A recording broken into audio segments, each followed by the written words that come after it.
Hello friends, welcome back to SPC Chem Tutor. ഇന്നത്തെ വീഡിയോയിൽ state eligibility test 2021 exam കോച്ചിങ്ങിൻ്റെ ഭാഗമായിട്ട് നമ്മൾ ഡിസ്കസ് ചെയ്യുന്ന ടോപ്പിക്ക് കൊളോയിഡ്സ് ആണ്. സോ പ്രീവിയസ് ഇയർ ക്വസ്റ്റ്യൻസും ഇതിൽ ഡിസ്കസ് ചെയ്യുന്നുണ്ട്.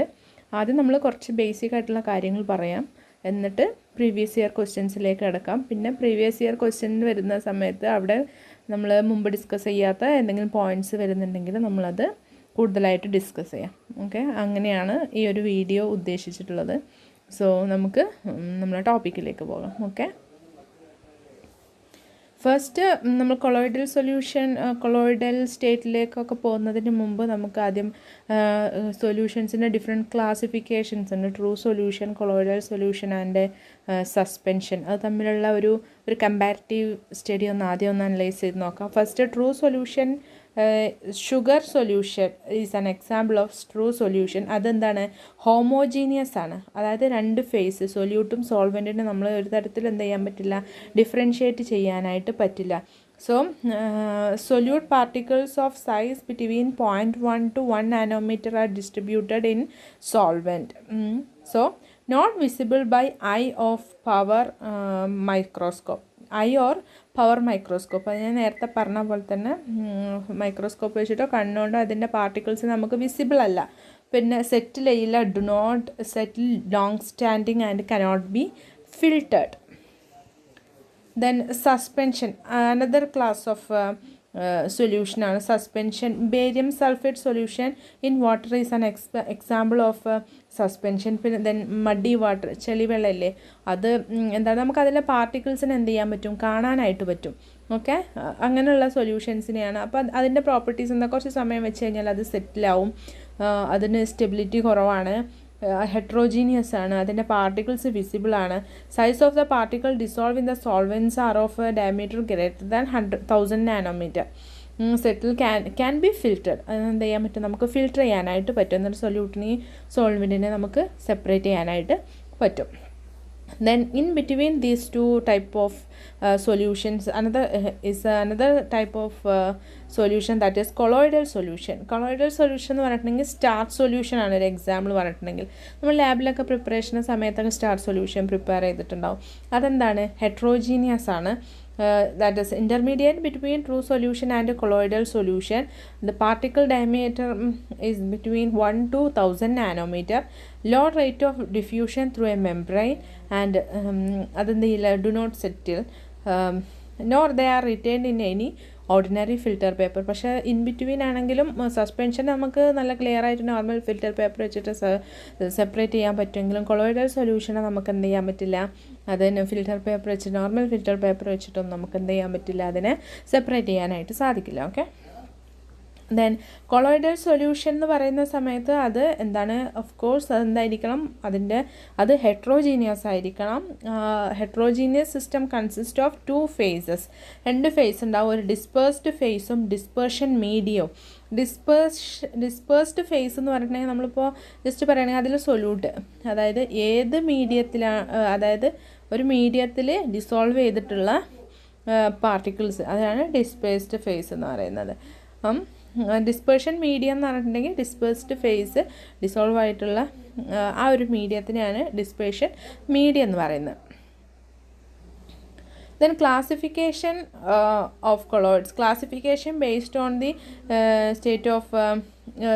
rate of aggregation of 2 phases. അതായത് depending on the dispersion phase and dispersion medium.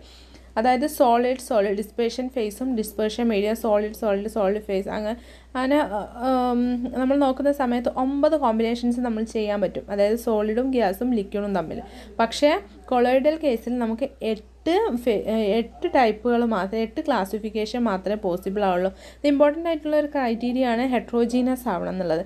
So gas പിന്നെ എന്താണ്, അത് ഒരു കൊളോയിഡൽ സൊല്യൂഷനായിട്ട് നമുക്ക് കൺസിഡർ ചെയ്യാൻ പറ്റില്ല. കാരണം ഗ്യാസ് എന്താണ്, ഹോമോജീനിയസ് ആണ് വരിക. സോ കുറച്ച് ഡിഫറെൻറ്റ് ഡിസ്പേഴ്സ്ഡ് ഫേസും ഡിസ്പേർഷൻ മീഡിയം തമ്മിലുള്ള അതിൻ്റെ കൊളോയിഡൽ ടൈപ്പും നമ്മളിവിടെ ഈ ഒരു ബോക്സിൽ കൊടുത്തിട്ടുണ്ട്. ഓക്കെ, അത് നമുക്കൊന്ന് ഡിസ്കസ് ചെയ്യാം. ആദ്യം സോളിഡ് അതായത് ഡിസ്പേഴ്സ്ഡ് ഫേസും ഡിസ്പേർഷൻ മീഡിയം ആണെന്ന സമയത്ത് അതിനെ പറയുന്നതാണ് സോളിഡ്സ് ഓൾ എന്ന് പറയുന്നത്. Example some coloured glasses and gem stones. Solid liquid അതായത് എന്താണ്, ലിക്വിഡിൽ ഡിസോൾവ് ആയിട്ടുള്ള സോളിഡ് പാർട്ടിക്കിൾസ്, അതിനെയാണ് സോൾ എന്ന് പറയുന്നത്. പെയിൻറ്റ്, സെൽഫ് ഫ്ലൂയിഡ്സ് എന്നൊക്കെ പറയുന്നത്. ദെൻ ഗ്യാസിൽ ഡിസോൾവ് ആയിട്ടുള്ള സോളിഡ്സ് ആണ് എയറോസോൾസ്, സ്മോക്ക്, ഡസ്റ്റ് തുടങ്ങിയ സാധനങ്ങൾ. ഓക്കെ, ദെൻ അടുത്ത ടൈപ്പാണ് ലിക്വിഡ് സോളിഡ്. അതായത് എന്താണ്, സോളിഡിലുള്ള കുറച്ച് അതിൽ ലിക്വിഡ് ലിക്വിഡ് ഡിസ്പേഴ്സ്ഡ് ഫേസ് വരുന്ന സമയത്ത് അതിൻ്റെ എക്സാമ്പിൾ ജെല്ലാണ്. അതായത് ചീസ്, ആ സോളിഡ് കൊളോയിഡ് ടൈപ്പിനെയാണ് ജെല്ലെന്ന് പറയുന്നത്. അതിൻ്റെ എക്സാമ്പിൾസ് ചീസ്, ബട്ടർ, ജെല്ലീസ് ഒക്കെയാണ്. അപ്പോൾ ദെൻ ലിക്വിഡും സോളിഡ് ഉണ്ട്. ഗ്യാസ് ആണ് കേട്ടോ ഇല്ലാത്തത്. ലിക്വിഡ് വരുന്ന സമയത്ത് അതിൻ്റെ പേരാണ്, അതിൻ്റെ ആ കൊളോയിഡ് ടൈപ്പിൻ്റെ പേരാണ് എമൽഷൻ. മിൽക്ക്, ഹെയർ ക്രീംസ്, ഇതൊക്കെ എന്താണ് ഇതിനുള്ള എക്സാമ്പിൾസാണ്. ഇനി ഗ്യാസിലുള്ള ലിക്വിഡ് പാർട്ടിക്കിൾസ് അതായത് ഡിസ്പേഴ്സ്ഡ് മീഡിയം ഗ്യാസും അതിലുള്ള ലിക്വിഡും വരുന്ന സമയത്ത് അതിന് എയറോസോൾ എന്നാണ് പറയുന്നത്. അതിന് fog, mist, cloud, insecticide sprays ഒക്കെ എന്താണ് അതിനുള്ള എക്സാമ്പിൾസാണ്. ദെൻ സോളിഡ് ആണ് ഡിസ്പേഴ്സ്ഡ് മീഡിയം വരുന്ന സമയത്ത് അതിനെ പറയുന്ന പേര് സോളിഡ് സോളാണ്. ഫോം, റബ്ബർ, പ്യൂമിസ്, സ്റ്റോൺസ് ഒക്കെ അതിനുള്ള എക്സാമ്പിളാണ്. ദെൻ ഗ്യാസ് ലിക്വിഡ് വരുന്ന സമയത്ത് അതായത് ലിക്വിഡിലുള്ള ഗ്യാസ് അതിന് ഫോമാണ്. ഫ്രോത്ത്, വിപ്ഡ് ക്രീം, സോപ്പ്, ലേദർ, ഇതൊക്കെ അതിനുള്ള എക്സാമ്പിൾസാണ്. ഇപ്പോൾ നമുക്ക് ക്വസ്റ്റ്യൻ വരുന്ന സമയത്ത് നമ്മൾ ഇത് ഒക്കെ ഒന്ന് ഐഡിയ ഉണ്ടാക്കി എടുത്ത് വെക്കുക. അപ്പോൾ നമുക്ക് ഒരു എക്സാമ്പിൾ ചിലപ്പം ചോദിക്കും, അത് ഏത് കൊളോയിഡൽ ടൈപ്പാണെന്നും ചോദിക്കാം. അതിൽ ഡിസ്പേഴ്സ്ഡ് മീഡിയം, ഡിസ്പേഴ്സ്ഡ് ഫേസ് ഏതാണെന്നും ചോദിക്കാം. ഇമ്പോർട്ടൻ്റ് ആയിട്ടുള്ള ഒരു ക്വസ്റ്റ്യൻ തന്നെയാണ്, ഇത് മുമ്പ് ചോദിച്ചിട്ടുണ്ട്. Okay, then classification based on affinity. 2 type classification ഉണ്ട്, lyophilic colloids and lyophobic colloids. First lyophilic colloids. Lyophilic എന്ന് പറയുന്ന സമയത്ത് ലിക്വിഡ് ലവിങ് കൊളോയിഡ്സ് ആണ്. Liquid loving colloids means greater affinity between dispersed phase and dispersion medium. They are stable, easily prepared by simple agitation or just warming a substance with medium. അതായത് dispersed ഫേസിന് dispersion medium ആയിട്ട് just simple അജിറ്റേഷനോ വാമിങ്ങോ വഴി നമുക്ക് lyophilic colloids prepare ചെയ്യാൻ പറ്റും. Reversible ആണ്, heavily solvated ആണ്. അതായത് പാർട്ടിക്കിൾസിന് സോൾവെൻ്റായിട്ട് കവർ ചെയ്തിട്ടായിരിക്കും നിൽക്കുന്നുണ്ടാവുക. Not affected by small quantities of electrolyte. ഏതെങ്കിലും ഇലക്ട്രോലൈറ്റിൻ്റെ പ്രസൻസിൽ അത് എന്തില്ല, അത് സെറ്റിൽ ആവില്ല. Precipitate at higher quantity of electrolyte. Surface tension lower than the medium means dispersed medium, and viscosity is higher than the medium. Example, starch in water, gelatin in water, etc. Okay, then lyophobic colloids in example, so they are liquid hating colloids, or they are they have very little affinity between two phases, means dispersed phase and dispersion medium. They are less stable, irreversible and poorly solvated. Small quantity of electrolyte can cause coagulation. Surface tension similar to that of medium. Viscosity can be compared to medium. Gold salt, H2S3, FeOH in water are the examples of lyophilic colloids. Another type of classification, depending upon the type of particles on the of the dispersed phase, can be classified into 3 types: multimolecular colloids, associated colloids and macromolecular colloids. Here is the macromolecular colloids. Colloidal dispersion of macromolecular substances. അതായത് വലിയ molecular വെയിറ്റുള്ള മോളിക്യൂൾസിൻ്റെ colloidal സസ്പെൻഷനെയാണ് മാക്രോമോളിക്കുലാർ colloids എന്ന് പറയുന്നത്. Molecules of natural and synthetic polymers having molecular weight of 1000 to millions. So ഇങ്ങനെയുള്ള പോളിമേഴ്സിൻ്റെയും natural മോളിക്യൂൾസിൻ്റെയൊക്കെ colloidal ഡിസ്പേഷനെയാണ് എന്തെന്ന് പറയുന്നത് macro molecular colloids എന്ന് പറയുന്നത്.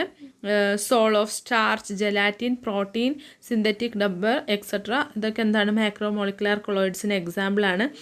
ദേ are lyophilic in nature. So such systems are called macromolecular colloids. These colloids are quite stable and resembles true solutions in many aspects. So naturally occurring molecules such as starch, cellulose, proteins, enzymes and those of man-made macromolecules like polythene, nylon, polystyrene, synthetic rubber etc.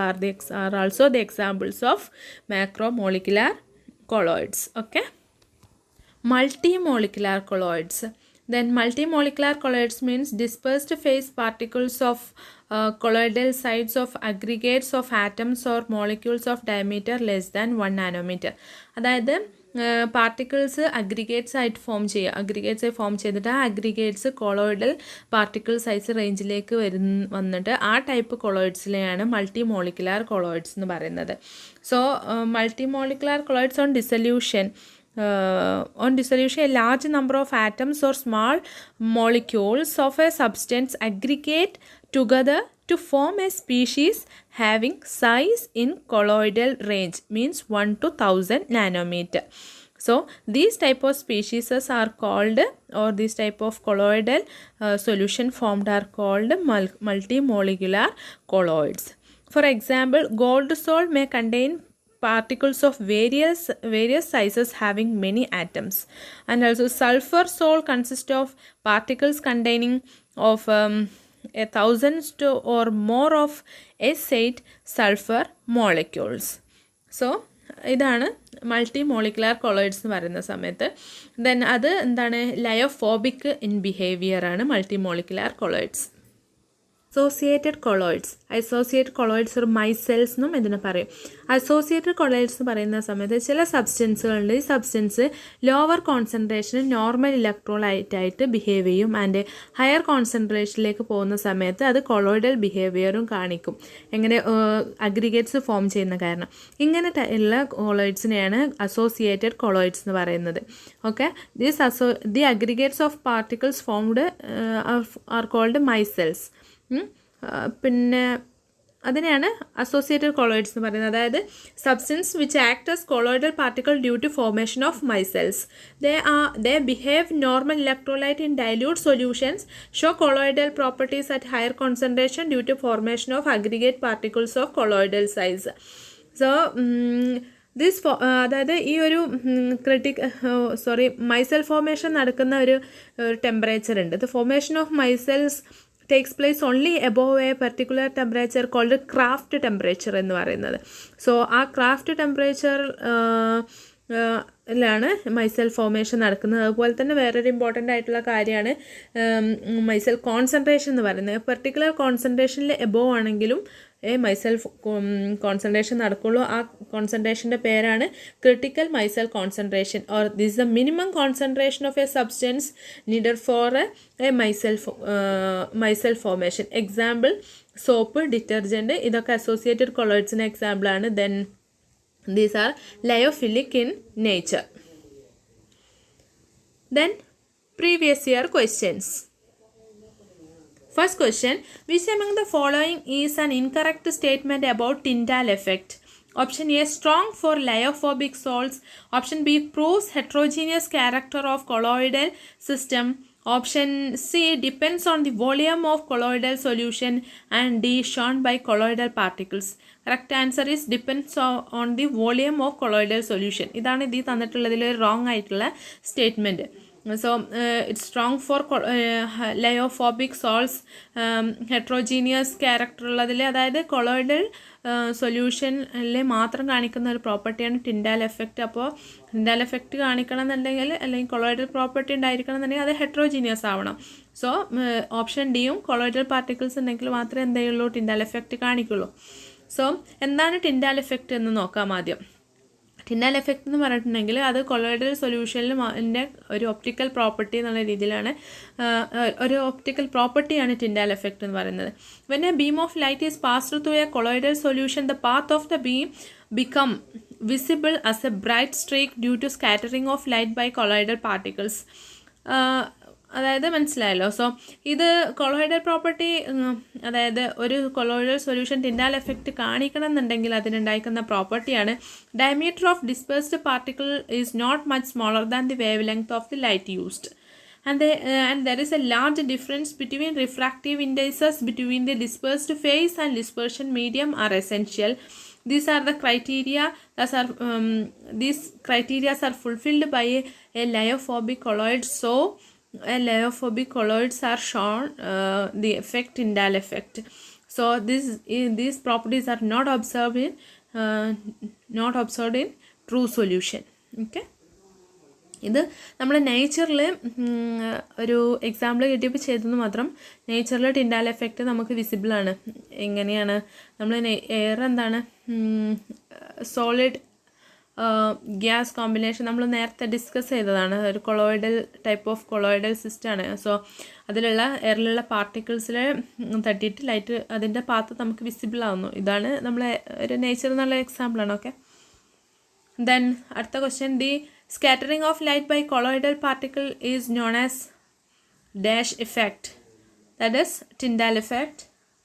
The colligative property of a solution depends on option A nature of solvent, option B nature of solution, option C number of moles of solvent, option D number of solute particles.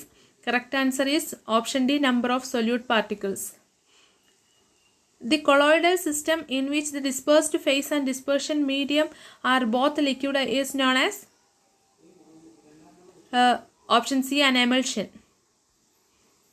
Which colligative property is most suitable for the determination of molecular mass of a protein?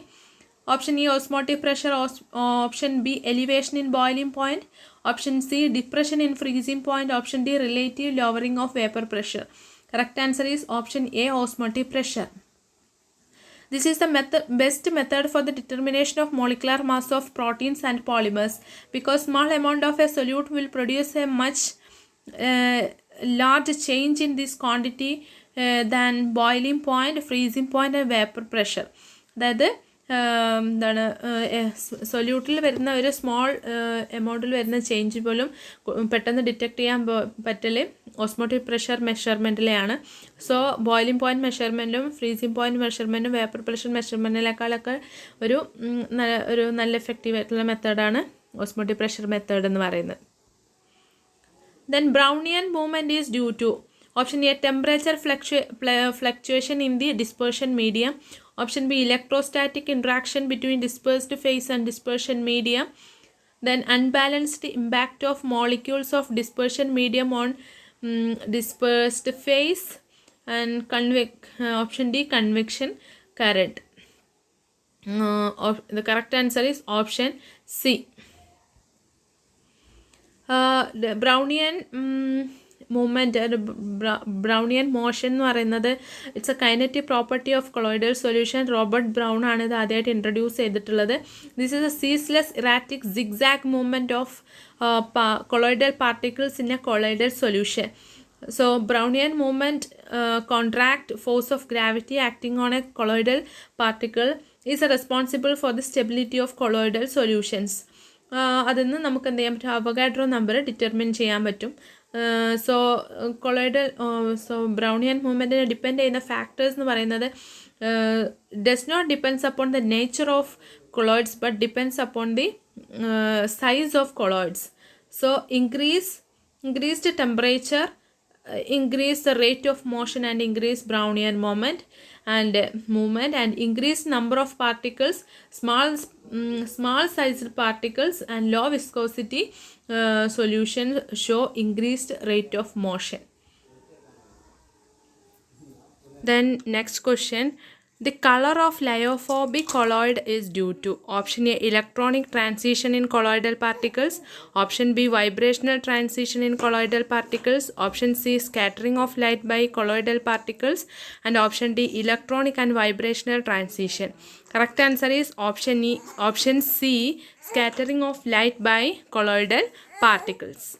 Next question, effect of gaseous pollutant depends mainly on their option A, hydrophobic in nature, option B, ability to settle down, option C, solubility in water, and option D, longevity in air. Correct answer is option C, solubility in water. Yeah. The average value of molecular mass of a colloid can be determined by. Correct answer is option B, osmotic pressure measurement. The substance which is more effective in coagulating arsenic 3 sulfide salt is. Correct answer is option A, Al2SO4 thrice. ഈ question നമുക്ക് ചെയ്യണമെന്നുണ്ടെങ്കിൽ കുറച്ച് കാര്യങ്ങൾ അറിയണം, നമുക്കത് discuss ചെയ്യാം കേട്ടോ. ആദ്യം കൊയാഗുലേഷൻ ഓർ ഫ്ലോക്കുലേഷൻ എന്ന് പറഞ്ഞിട്ടുണ്ടെങ്കിൽ the precipitation of dispersed phase of a colloidal solution through a induced aggregation of its particles. അതായത് നമ്മൾ കൊളോയിഡൽ സൊല്യൂഷൻ ഉണ്ടല്ലോ, കൊളോയിഡൽ സൊല്യൂഷനിലുള്ള പാർട്ടിക്കിൾസിന്, അതായത് ഡിസ്പേഴ്സ്ഡ് ഫേസിന് എന്തെങ്കിലും ഒരു എങ്ങനെയെങ്കിലും ഇൻഡ്യൂസ് ചെയ്തിട്ട് അതിൻ്റെ കൊളോയിഡൽ റേഞ്ചിൽ നിന്ന് അതിൻ്റെ പാർട്ടിക്കിൾസിൻ്റെ സൈസ് ഇൻക്രീസ് ചെയ്യുക, അതിനെ അഗ്രിഗേറ്റ് ചെയ്തിട്ട് ആ പാർട്ടിക്കിൾസിനെ പ്രസിപ്പിറ്റേറ്റ് ചെയ്യിപ്പിക്കുന്ന പ്രോസസ്സിനെയാണ് കൊയാഗുലേഷൻ ഓർ ഫ്ലോക്കുലേഷൻ എന്ന് പറയുന്നത്. അതായത് ഇപ്പോൾ ലയോഫോബിക് സോൾസിൻ്റെ കേസിലാണെന്നുണ്ടെങ്കിൽ stability of lyophobic sol is due to presence of a charge on colloidal particles. So charge is removed, particles will come near to each other and to form aggregates or coagulates and settle down under force of gravity. So negatively charged AS2S3 can be coagulated by adding BaCl2. Coagulation of lyophobic colloid by electrophoresis. First, colloidal particles move towards oppositely charged electrodes, get discharged and precipitated. Then by mixing oppositely charged salts. Oppositely charged salts when mixed in almost equal proportions neutralize their charges and get partially or completely precipitated. Then when salt is boiled, the absorbed layer is distributed due to increased collision with the molecule of dispersion medium. This reduces the charge on the particles and ultimately leads to setting down of as precipitate. By persistent dialysis, on prolonged dialysis, traces of the electrolyte present in the salt are removed almost completely and the colloid become unstable and ultimately coagulate. Then by addition of electrolyte, when excess of an electrolyte is added, the colloidal particles are precipitated. Then coagulation of lyophilic salts. There are two factors which are responsible for the stability of lyophilic salt, that is charge and solvation of colloidal particles. A lyophilic salt can be coagulated by removing these two factors. So this is done by first one by adding an electrolyte, or second by adding a suitable solvent. So the solvents such as alcohols and acetones are when added to hydrophilic salts, the dehydration of dispersed phase occurs, and under these conditions small quantity of electrolytes can bring about coagulation. Okay. Then അടുത്തൊരു important ആയിട്ടുള്ള റൂളാണ് Hardy Schulze rule എന്ന് പറയുന്നത്. Hardy Schulze rule അനുസരിച്ച് greater the valency of ion bearing a charge opposite that of the sol particle greater is the power of it to coagulate. അതായത് ഒരു സോളിൻ്റെ കോയാഗുലേറ്റിംഗ് പവറുമായി relate ചെയ്തിട്ടുള്ള ഒരു റൂളാണ് ഹാർഡി-ഷെൽസ് റൂൾ എന്ന് പറയുന്നത്. അതായത് ഇപ്പോൾ എക്സാമ്പിൾ പറയുകയാണെങ്കിൽ AS2S3 അതിൽ അതൊരു നെഗറ്റീവ് സോളാണ്. അതിൽ ആർസെനിക് +3 ഓക്സിഡേഷൻ സ്റ്റേറ്റിലാണുള്ളത്. ഈ +3 ഓക്സിഡേഷൻ സ്റ്റേറ്റിലുള്ള അതായത് +3 ഓക്സിഡേഷൻ സ്റ്റേറ്റിലുള്ള ഈ സോളിനെ കൊയാഗുലേറ്റ് ചെയ്യാൻ ടെൻഡൻസി ഈ ഓർഡർ ആയിരിക്കും. സോഡിയം പ്ലസിന് കുറവ്, ദെൻ ബേരിയം 2+, ദെൻ L3+ എന്നായിരിക്കും. ഈ ഇൻക്രീസിങ് ഓർഡറിലായിരിക്കും. അതായത് റൂൾ അനുസരിച്ചിട്ട് അതായത് കൊയാഗുലേഷന് വേണ്ടിയിട്ട് യൂസ് ചെയ്യുന്ന ഇലക്ട്രോലൈറ്റിൻ്റെ ചാർജ് കൂടുതലാവുക. അതായത് പോസിറ്റീവ് ആണെങ്കിൽ പോസിറ്റീവിൽ കൂടുതൽ, നെഗറ്റീവ് ആണെങ്കിൽ നെഗറ്റീവിൽ കൂടുതൽ, അതായത് ഓപ്പോസിറ്റ്ലി ചാർജ് ആവണം. സോളിനെ കൊയാഗുലേറ്റ് ചെയ്യാനുള്ള സോളിൻ്റെ ഓപ്പോസിറ്റ് ചാർജ് ആയിരിക്കണം അതിൻ്റെ സോളിനുണ്ടായിരിക്കേണ്ടത്. അതിൽ ഏറ്റവും പവർ ഉള്ളതിനായിരിക്കും അതിൻ്റെ കൊയാഗുലേഷൻ കപ്പാസിറ്റി കൂടുതലെന്നാണ് റൂൾ പറയുന്നത്. ദെൻ അടുത്തൊരു ടേമാണ് flocculation value. Minimum concentration of an electrolyte required to coagulate a sol. അപ്പോൾ നമ്മൾ പറഞ്ഞു LCl3ക്കാണ്. LCl3ക്ക് എന്തായിരിക്കും, കുറഞ്ഞ എമൗണ്ട് മതിയായിരിക്കും അതിന് എന്ത് ചെയ്യാം, ഒരു സോളിനെ കൊയാഗുലേറ്റ് ചെയ്യാൻ വേണ്ടിയിട്ട്. കാരണം അതിൻ്റെ ഹഡിഷൽസ് റൂൾ അനുസരിച്ചിട്ട് അതിൻ്റെ എന്ത് കൂടുതലാണ്, അതിൻ്റെ ചാർജ് കൂടുതലാണ്. Okay. Then next question, which of the following statement are correct? First statement, smaller the gold number, smaller is the protective power. Second, smaller the gold number, greater is the protective power. Third, lyophilic soles are protective soles. Fourth one, lyophilic soles are protective soles. Correct answer is option B, 2 and 4. Smaller the gold number, greater is the protective power, and lyophilic soles are protective soles. Protective colloids എന്ന് പറഞ്ഞിട്ടുണ്ടെങ്കിൽ lyophilic are most stable than lyophobic because of lyophilic are extensively solvated. A lyophilic substance that protect to a lyophobic colloid from precipitating effect of electrolyte by forming a layer of lyophilic around lyophobic and protect from coagulation. So gelatin, it's a lyophilic sol can protect gold sol lyophobic. അതായത് protective colloid എന്ന് പറഞ്ഞിട്ടുണ്ടെങ്കിൽ ഒരു lyophobic കൊളോയിഡിനെ lyophilic colloid വെച്ചിട്ട് അതിൻ്റെ coagulation tendency കുറയ്ക്കാൻ കഴിവുള്ള കൊളോയിഡ്സിനെയാണ് protective colloids എന്ന് പറയുന്നത്. അതുമായിട്ട് റിലേറ്റ് ചെയ്തിട്ടുള്ള നമ്പറാണ് gold number. Weight in milligram of a dry protective colloid that just prevent the coagulation of 10 ml of standard gold salt on adding 1 ml of 10% NaCl solution. Smaller the gold number of lyophilic colloid, greater is its protective action. Smoke is a combination of smoke and fog. Sulfurous smoke is also known as under the name of option B, London smoke. So thanks for watching. Please like, share, comment and subscribe.